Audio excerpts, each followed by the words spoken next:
adjust this. It'll be part of the video, but that's okay. We're noobs. Brand new at this. Okay, go ahead and test that mic. I'm going to go out here and listen. Okay. Hey there. Welcome to our first ever YouTube live. It's kind of cool. So I'm super glad that you're here. And this is like our very first time we've ever done this. So if we have technical difficulties, just bear with us and we'll work through it. So YouTube live streams are awesome because I can interact. I'm reading from a script here. I'm telling you what I'm supposed to say because I can interact with all of you in a much more personable way. We can actually have a conversation and interact together. So how this is going to work is I've got just kind of some basic information for you. We'll go over some stats and the current market, what's going on, what you need to know about Cedar City and the surrounding areas while we're waiting for some folks to join us. I'm also going to just kind of go over several questions that we get asked often, and then maybe some questions that are coming in through the YouTube channel.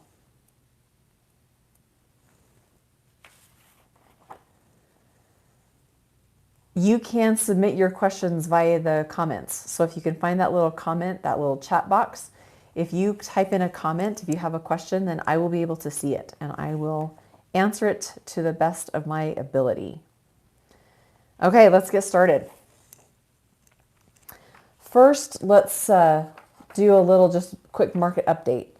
And so right now our inventory shockingly is down, right? So right now we have 82 active residential listings and the median list price on those is $498,395.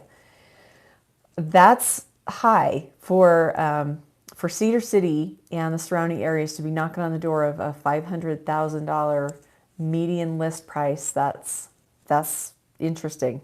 That's something that that's just happened in the last few months here. On our pending side, we've got 207 pending residential listings, and the median list price on those pendings is $365,000. So I talk about this sometimes. You can kind of see that disparity between the active median sell or the median list price and the pending median list price. What that means is that there's just a lot more churn in that entry-level market, in that like $300,000 to $400,000 market. There's just a lot more transactions happening. And so it's sort of anchoring our median pending price at that 365-ish level. Now, if we look at our solds, and if we look at our last 6 months on our sold side, we have 489 residential transactions that have sold. And I'm getting something, that was me notifying myself that we're live. So we're live. 6 month stats, 489 residential properties have sold in the last 6 months. And that median sales price is $379,900. And I will tell you that that is slowly creeping up. So if we look at our historical data, it just kind of in fits and starts, that median sales price is going up over time. So let me know what questions you have. I'm going to just kind of go through some of the questions that we get asked frequently. And then you guys just jump in and let me know how I can be a resource for you. We get asked about weather a lot, and we just did a video on weather. So if you haven't seen the weather video, go check that one out. Cameo by Tears for Fears on that one, by the way. Are winters harsh in Cedar City? Harsh is a very subjective term. So if you are me, I do not think that winters are harsh in Cedar City. If you are my husband, he thinks that they're harsh because he grew up in Las Vegas and he doesn't love the snow as much as I do. I love the snow. I love the 4 seasons. So winter time in Cedar City has so many opportunities for recreation. There's just really cool stuff that goes on here. As far as temperatures, we do get cold. We do get cold. We get below freezing at night. And then during the day, most of the time, it's going to warm up into the 30s, 40s, sometimes the 50s. So we do get a very distinct 4 seasons, with winter being one of them. Okay, let's see. Another question, and we're going to do a whole video on this. So I get asked about schools and education a lot. So stay tuned, because we're going to do a whole video, and we'll take you really in depth on what the school district is like, what the different opportunities are at the different schools and so forth. But just in broad strokes, there's actually in the Iron County School District, and Iron County is just all one school district. It's not broken up into different districts. Iron County is its own school district. So Iron County has 3 preschools. So there's Three Peaks and South Preschool and Escalante Valley Preschool. And Escalante Valley, that's going to be sort of, probably about 40 miles west of Cedar City. It's still in Iron County, obviously, but it's going to be up by Burrell, Escalante area out there. If you've got elementary age kids, there are 8 elementary schools in Iron County. So you've got several right in Cedar City. Enoch has its own elementary school, and then out by Enoch, just to the west, is Iron Springs Elementary. No, excuse me, Three Peaks Elementary. Iron Springs is a little bit further south. And secondary schools, this is kind of interesting. So you've got 2 middle schools and 3 traditional high schools. So you've got Canyon View High, Cedar High, and then Parowan has its own high school. You've also got some specialty programs. You've got Success Academy, where your student can actually graduate with an associate's degree. And if you have a student who specializes in tech, just this past year, there's a new high school called Launch High, and they specialize in tech education. Okay, Sale Scott says, do you know of any new developments in Cedar City? Yes, I do. New city projects, stores, restaurants. Thanks. Yes, all of the above. So lots and lots of new developments coming in.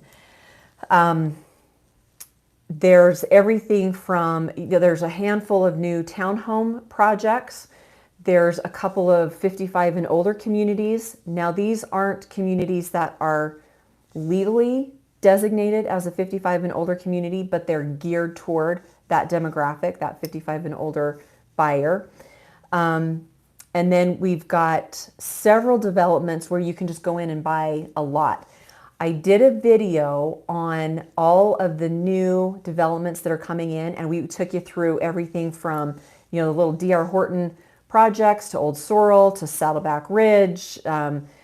Tremendous opportunity actually coming into this area, and we're really looking forward to the increase in inventory. Fingers crossed there. As far as stores and restaurants, there's a lot of really cool mom and pop individual kind of restaurants. We do have a lot of the chains, like your Applebee's and your Chili's and, those kinds of things. But one of my favorite things about Cedar City is the small mom and pop type operations. So we've got great Mexican food. There's a brand new Indian restaurant in town called Taj, and it is authentic and it is fabulous. We've got several Thai restaurants in the area that I really, really love. There's a really good Italian restaurant in town. And then some of our staples in the area, if you go up Highway 14, there's Milt's and Rusty's. Those are like steak and seafood kind of restaurants. So those are really cool. And there's new stuff coming in all the time.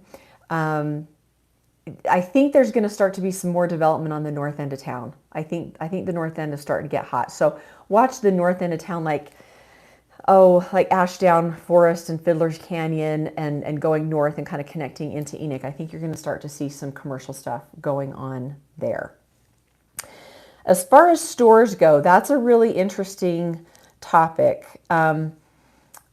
We have had some big box stores. Some of them have gone. Of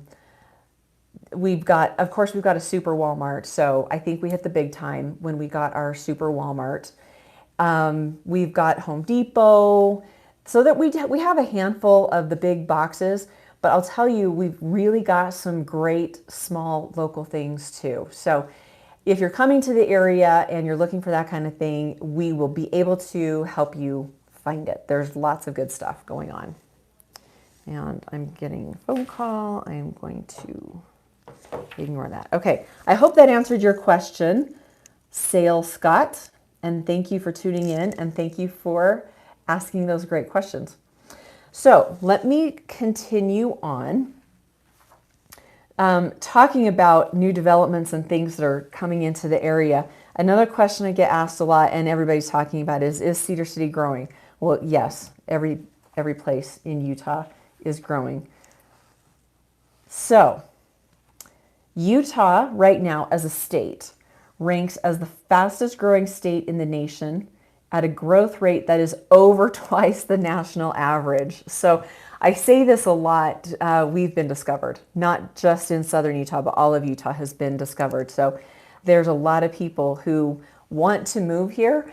And an interesting statistic is our out-migration has really slacked off. So we used to have sort of a better balance, I guess, between people who grew up in Utah and were moving elsewhere for whatever reason. Now people who were born and raised in Utah are really understanding what a great place we have here and what a great thing we have going here. So a lot of folks are choosing to stay in Utah. And then in addition, we've also got that in-migration from surrounding states. And that is happening at quite a good clip. So both Iron County and Washington County, which is where St. George is, saw growth rates above that of the state level. So Iron County grew 24.1% since 2010. I'm giving you census data right now. So since 2010, the last time there was a census, to 2020, this most recent census, Iron County grew nearly 25%, and then Washington County grew over 30%. I've got another question here. Steve. Hey, Steve. I'm glad you're here. Thanks for tuning in. Okay, so Steve asked, what is the tax rate for a primary residence new construction home in Cedar City? Steve, it depends is the answer. Okay, so if it is your primary residence, plan on something about less than 1%. It's called the mill rate. So it's a multiplier of the assessed value of your home. The mill rate's like 12 digits long. I don't know what it is off the top of my head. However, it's going to be something less than about 1% of the assessed rate. Now, Steve brings up a really important point because he says, what is the tax rate for a primary residence? Okay, in Utah, if a home is occupied as someone's primary residence, whether it's the owner's primary residence or whether it is an investment property and you have a full-time tenant, you get a 45% break on your property taxes. If you have a second home or something that you are renting out like an overnight rental Airbnb, you pay 100%. So make sure that the assessor knows that it is your primary residence, if it is, or that you have a full-time renter in there. And we do this a lot for our landlords on the properties that we manage. There's a form that you fill out. You can get it from the county. And it just says, this is a primary residence, and then you send them in a copy of your rental agreement if it's a full-time residence, or you can send them in a utility bill, copy of your driver's license, that sort of thing. Just proof that it is actually you living there as the homeowner or somebody who is living there full time as a tenant. You're going to get a really great break on your property taxes. But in broad strokes, you can plan on about something less than 1%. Steve, on new construction, you may only be assessed on your lot value in the year that it's finished. And then the next year after it's finished, the assessor will come out and give you, their assessment of the value, and you can kind of take it from there. Let me tell you one other thing. In Utah, the purchase price is not public information. Utah is what's called a non-disclosure state. So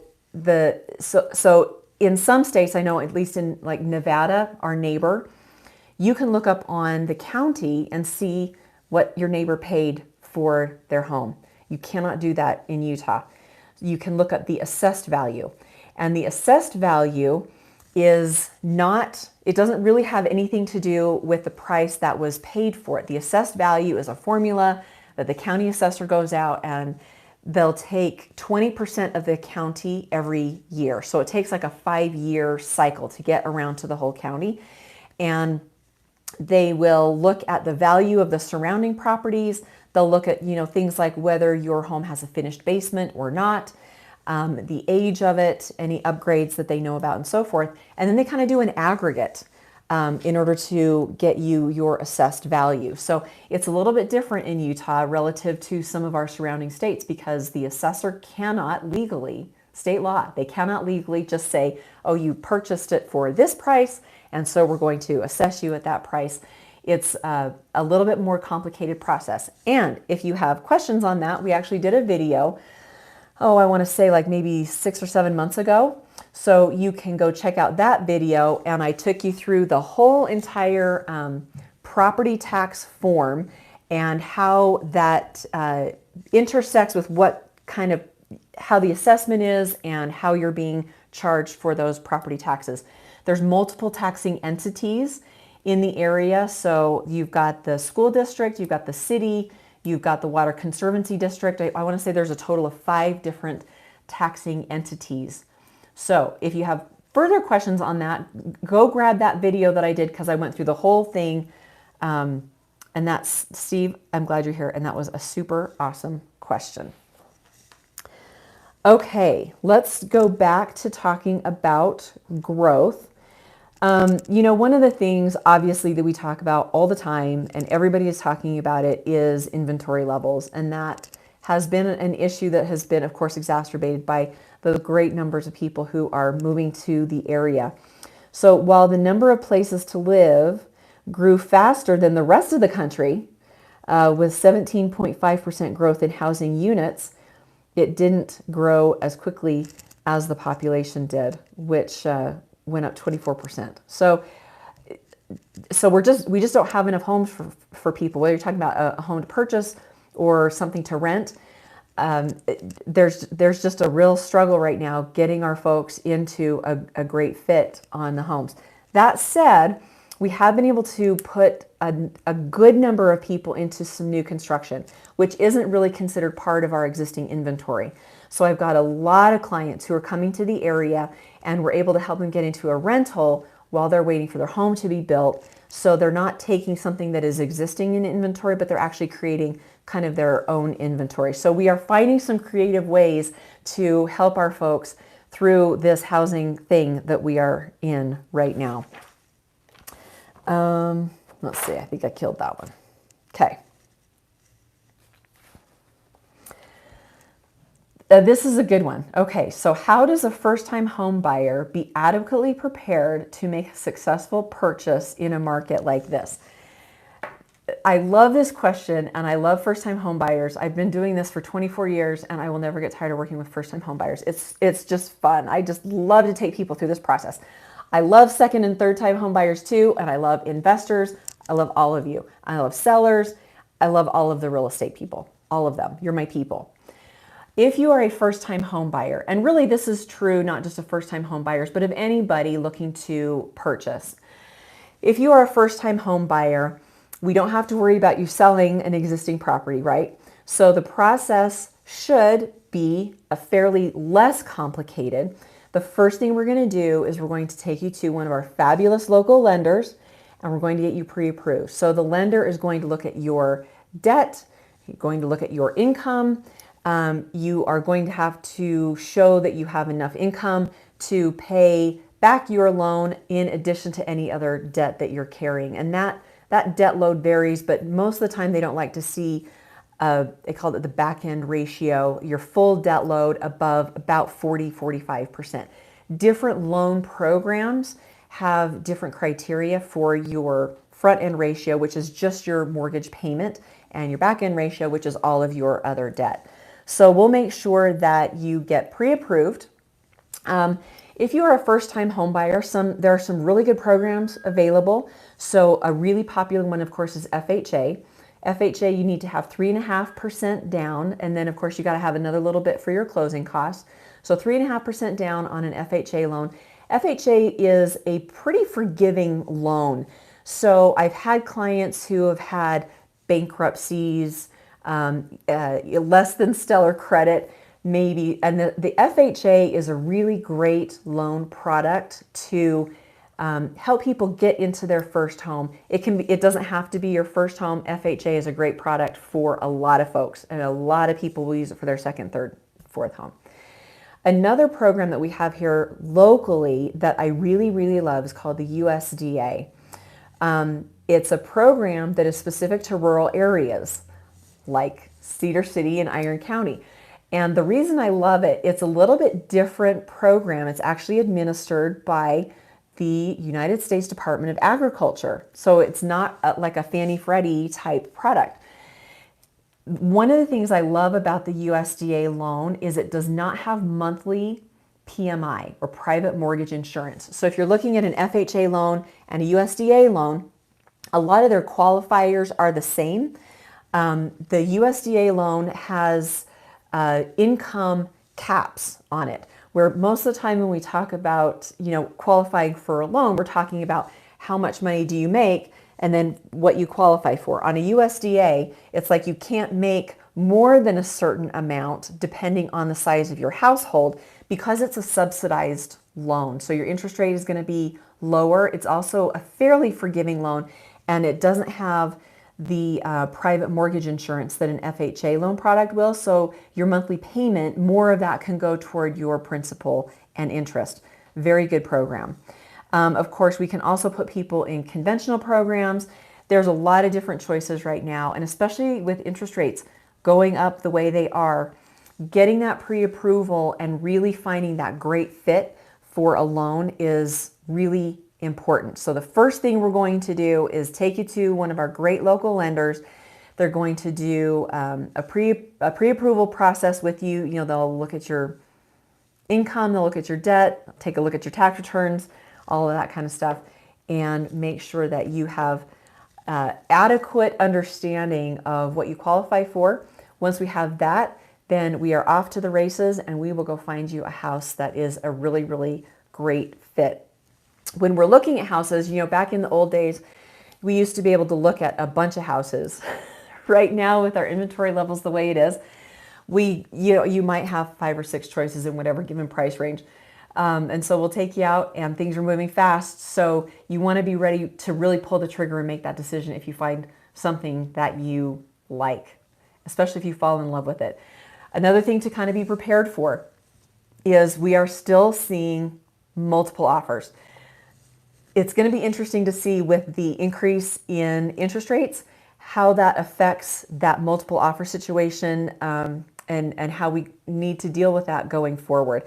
Right now, at this moment, when we are live on the last day of March 2022, we are still definitely seeing multiple offer situations. So some of the things that you can be prepared for if you are in a situation where you are making an offer on and you're kind of competing with other buyers, little things like, let's increase your earnest money. Let's make some of the earnest money non-refundable after your due diligence deadline.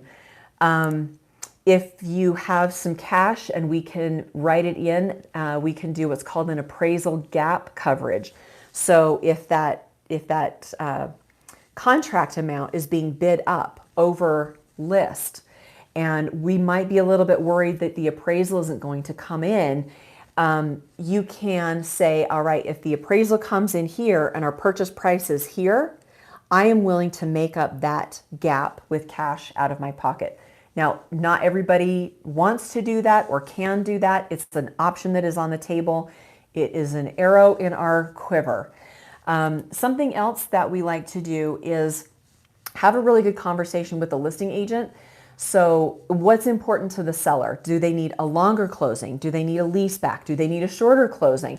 So being as accommodating as possible on that side, really understanding what the seller's motivation is, that's going to help us kind of float to the top as well.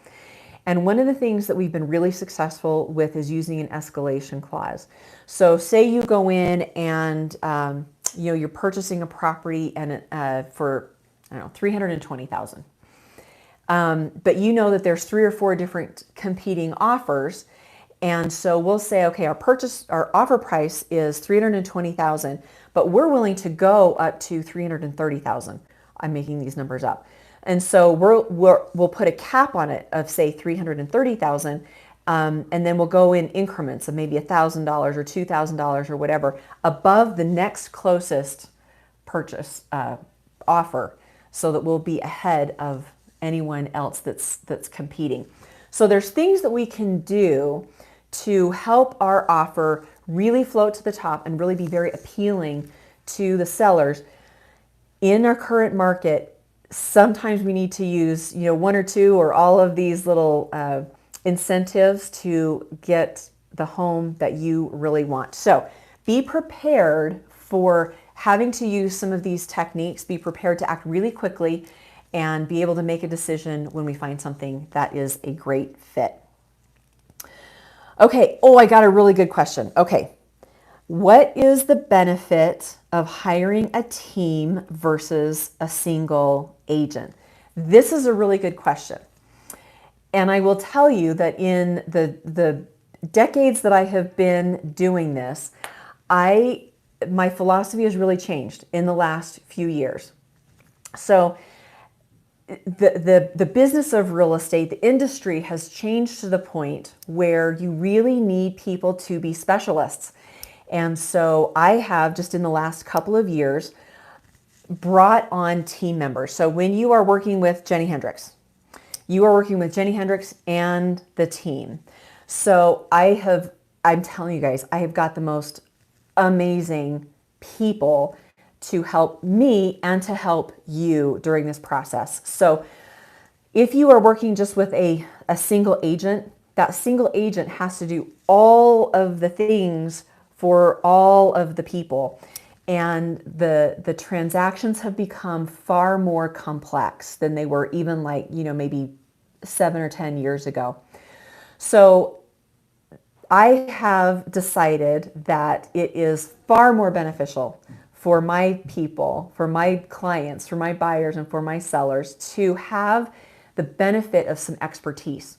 So I have a transaction coordinator.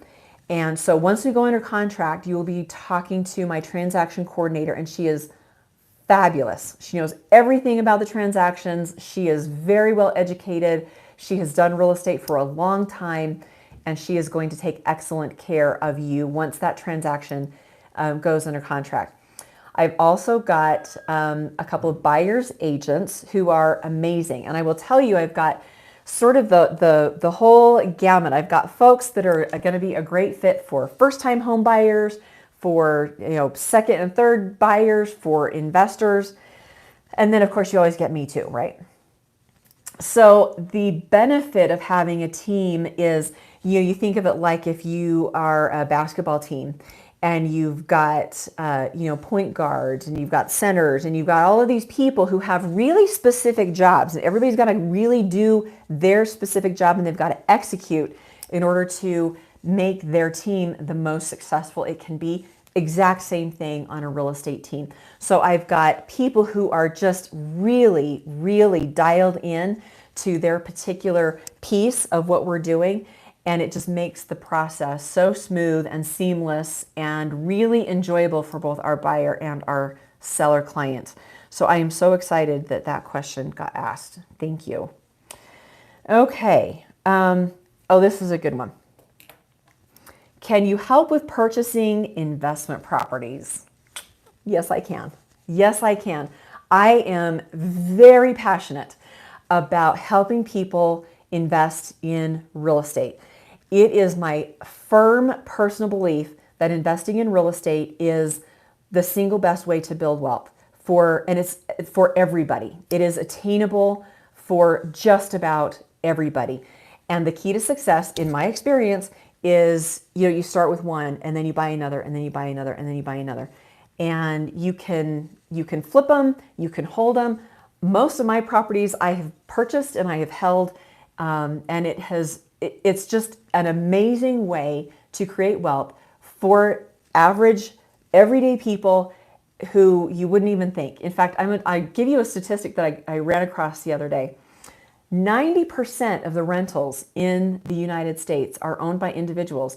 So I know people talk a lot about, these big corporations that are swooping in and, buying up all of the inventory and using it for rentals. And that does happen. And it has happened in some very specific places. But if you look as an aggregate nationwide, about 90% of the rentals are held by individuals.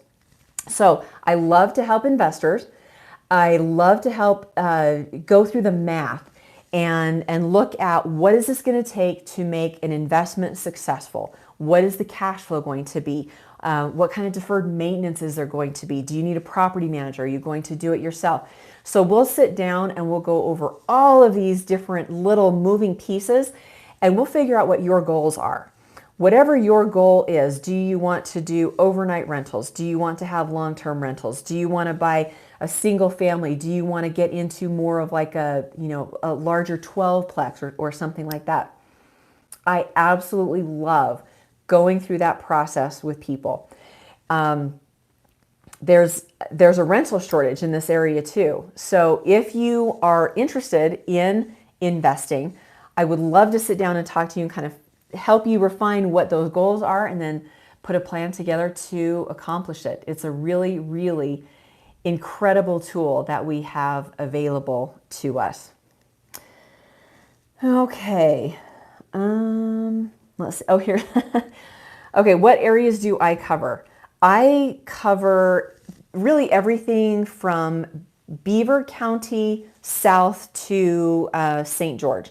So I've got agents in Beaver County who are amazing, and I cover all of Iron County and all of Washington County. So there's 3 main MLSs in the state. You would think that we would only need one, but we have 3. So I am a member of the Wasatch Front MLS, so I can get you information on anything anywhere in the state. I am also obviously a member of the Iron County MLS. I'm also a member of the Washington County MLS. So we do the bulk of our work in Iron County and Washington County, but we can help you basically from Beaver south, anywhere you need. All right. Here's a good question. Why is there a lighthouse in Cedar City? Okay. This is kind of a fun little story. So the original developer for the Providence Center is what it's called, where the lighthouse is. And it's a main commercial center in the area. So that's where Walmart is and Home Depot. And there's, a bunch of little retail shops and restaurants and so forth. So it's called the Providence Center. And Providence also like Rhode Island. So he thought it would be fun to have a lighthouse in the desert because of the name correlation there. It's actually the tallest lighthouse in the country because it starts at 5,800 feet above sea level. So that's how Cedar City ended up with a lighthouse. All right, it looks like we do, I think we'll probably wrap it up. We've been going for about 30 minutes. So thank you so much for joining us today in this little experiment of ours on a YouTube Live. I hope that it has been beneficial. I hope that you have enjoyed it. Thank you for being here, and thank you for your questions. Those are super good questions. I really appreciate it.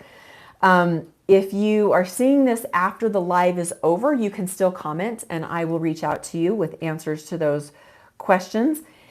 And I am told that we will be doing our next live on June 30th. June 30th. So put that on your calendar and I will put it on mine. And we will see you on June 30th. Until then, make sure you are subscribed and hit that notification bell. We'll see you soon. I'm Jennie Hendricks. Have a good one.